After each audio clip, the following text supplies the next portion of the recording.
అక్కడ చచ్చిన పంది వీణ్ణి కాపాడ్డానికి వచ్చిందా?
బలం ఒక వయసు వరకే ఉంటుంది, తెలివి చనిపోయే వరకు ఉంటుంది. బుద్ధి బలంతో కొట్టు. లేరా?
నీ భార్య పిల్లలకి ఏం చెప్పాలి నేను?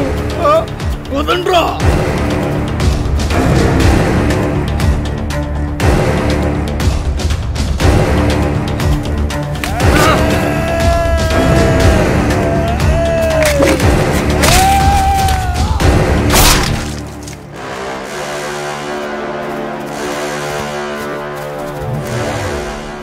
భయంగా ఉందన్నా.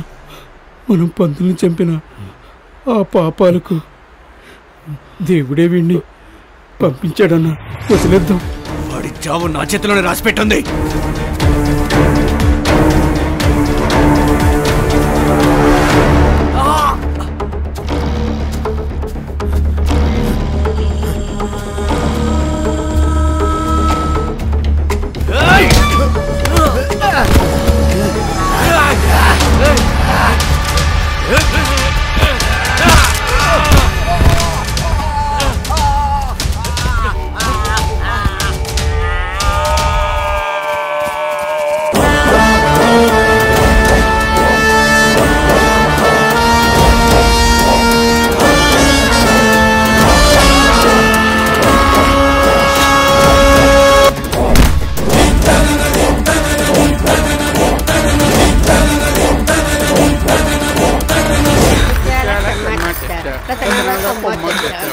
మొత్తం రక్తంతో ఉన్నాడు. త్వరగా రండి, దబ్బుని రండి అందరూ. ఏమేంద్ర తమ్ముడు? అయ్యో అడిగే టైమటే పట్టండి, తీసుకురండి. ఏంటప్పా, ఎవరు నువ్వు? నన్ను కాపాడండి. ఎక్కడికి వెళ్ళాలి? నేను ఈశ్వరమ్మ ఇంటికి వెళ్ళాలి. ఈశ్వరమ్మ ఇంటికా? ఈశ్వరమ్మ నేను ఖచ్చితంగా కాపాడుతుంది. గురుద మనుషులు నన్ను చంపడానికి వస్తున్నారు. నువ్వేం భయపడకు. ఏ డ్రైవర్ బావా, మీ షర్ట్ తీసిరా. అక్క ప్యాంటు కూడా కావాలా? ఎప్పుడు రెడీ ఉంటావు. ఏం భయపడక అబ్బాయి, నీకు మేము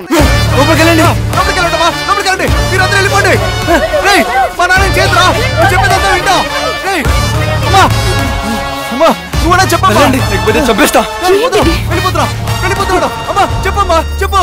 వద్దు బాబు, వద్దు. సారీ అమ్మా, మా అమ్మని కాపాడుకోవడానికి నేనేమైనా చేస్తా, వేరే దారి లేదు. దయచేసి లోపలికి వెళ్ళిపో అమ్మా, లేకపోతే చంపేస్తా. వెళ్ళిపో అమ్మా, లోపలికి వెళ్ళిపో. నానా డోర్ లాక్ చేయండి తొందరగా. నానా మీరు వెళ్ళి కావాలో కూర్చోండి, నేను వచ్చేస్తా. అలాగే.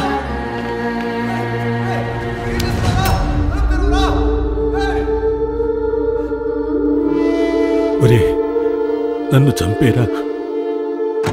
సార్ ఏంటి సార్? ఈ సగం ప్రాణంతో నేను బతకలేనురా. నీ చేత్తో నా మిగిలిన ప్రాణం తీసేరా, నువ్వు బాగుంటావు. నా కళ్ళ ముందు వీళ్ళు చేసే అరాచకాలు చూడలేక ప్రతిరోజు చస్తూ బతుకుతున్నానురా. నన్ను చంపేరా. 10 మంది సంతోషం కోసం ఒక ప్రాణం తీసిన తప్పు కాదరా. ఈ ప్రాణం నీకు ఉపయోగపడుతుంది.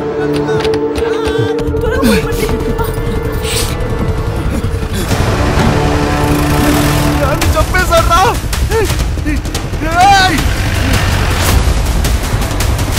అపరా ఇటు పోనీ.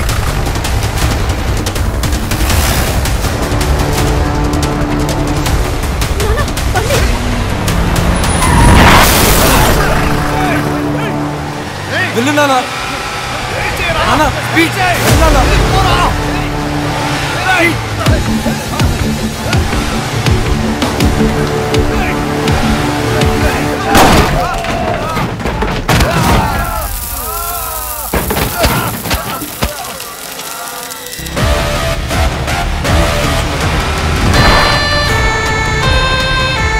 నానా ఆపండి ఆపండి.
వంశాన్ని నాశనం చేసావు కదరా. కంటేనే అమ్మ కాదు, బిడ్డని సరైన దాలో పెంచే పేరే అమ్మ.